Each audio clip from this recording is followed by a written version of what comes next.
Irmão, irmã, bem-vindo, bem-vinda a este canal espírita, onde você conhece as principais obras da doutrina espírita apresentada e comentada. E se eu te dissesse que existe uma força invisível, uma energia que sai de você, molda o mundo à sua volta e talvez nem saiba disso? E se o seu pensamento fosse uma escultura viva, uma forma que voa, se desprende, atua? Nem todo livro se lê com os olhos, alguns se ouvem com a alma. Hoje vamos entrar na mente de um pensador ousado, um cientista do invisível. O nome dele, Ernesto Bozano. A obra, Pensamento e Vontade. Prepare-se, porque ao virar essas páginas, é como se você entrasse numa sala silenciosa, e ali alguém já estivesse te esperando. Bozano nos apresenta uma ideia revolucionária. O pensamento não é apenas algo que acontece na mente. Ele é força plástica, organizadora, ele modela, ele atua. Ele cita Van Helmont, do século XVII, que dizia: graças à vontade, o organismo desprende uma parcela de espírito, que assume forma determinada, tornando-se um ser ideal. E se os seus pensamentos, os bons e os maus, ganhassem forma? E se eles saíssem de você e permanecessem no ambiente? Você já entrou num lugar e sentiu um peso sem nome? Uma sensação que paira? Talvez seja pensamento materializado. Bozano chama isso de ideoplastia, o poder de projetar imagens mentais ao ponto de interferirem no mundo físico.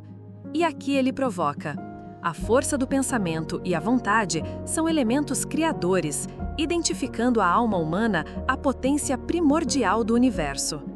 Isso te parece exagero? Ou te lembra de algo que você sempre soube, mas nunca nomeou?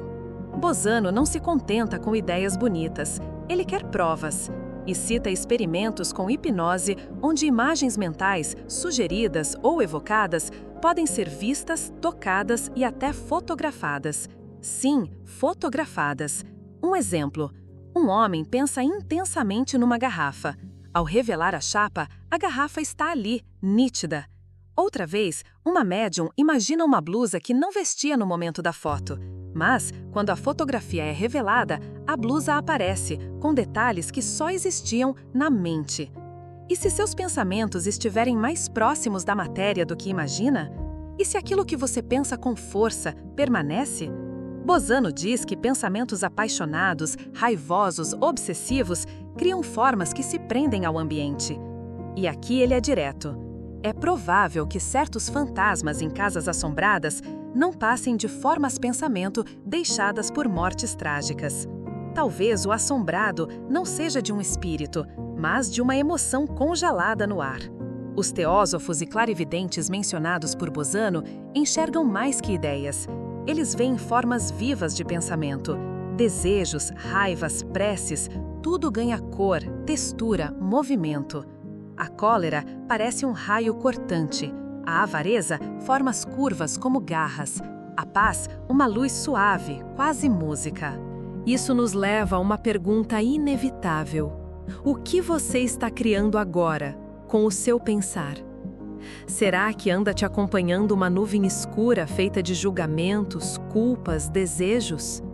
Ou você está alimentando formas de luz que acolhem quem passa por você? Essa ideia muda tudo. Ela transforma o pensamento em ato, a mente em semente e o agora em criação.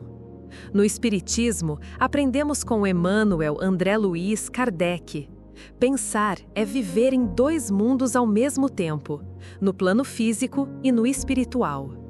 André Luiz, em Mecanismos da Mediunidade, nos lembra: o pensamento é força viva e atuante, com propriedades magnéticas, capaz de formar imagens, atuar à distância e moldar o perispírito.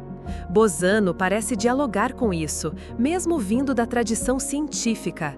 Ele nos conduz ao ponto em que ciência e espiritualidade se encontram, no reconhecimento da mente como agente, não apenas receptora. E se tudo o que você vive começa no que você pensa? Se toda mudança precisa passar pela vontade, Não basta querer mudar o mundo, é preciso mudar a forma de pensar. Ler Pensamento e Vontade não é apenas conhecer o espírito, é reencontrar quem você é perceber-se criador. Bozano, com sua linguagem firme e sua pesquisa incansável, nos entrega algo raro, a ponte entre o invisível e o mensurável, entre o coração e a razão. Para o espiritualismo, isso é crucial porque demole o materialismo científico. Bozano prova que o pensamento condiciona o cérebro e não o contrário, derrubando a ideia da onipotência da matéria e estabelecendo a primazia do espírito. Confirma a existência e sobrevivência da alma, a capacidade da mente de projetar imagens, materializar formas e especialmente a ocorrência de fotografias de desencarnados com provas de identidade reforçam a hipótese da sobrevivência do espírito após a morte.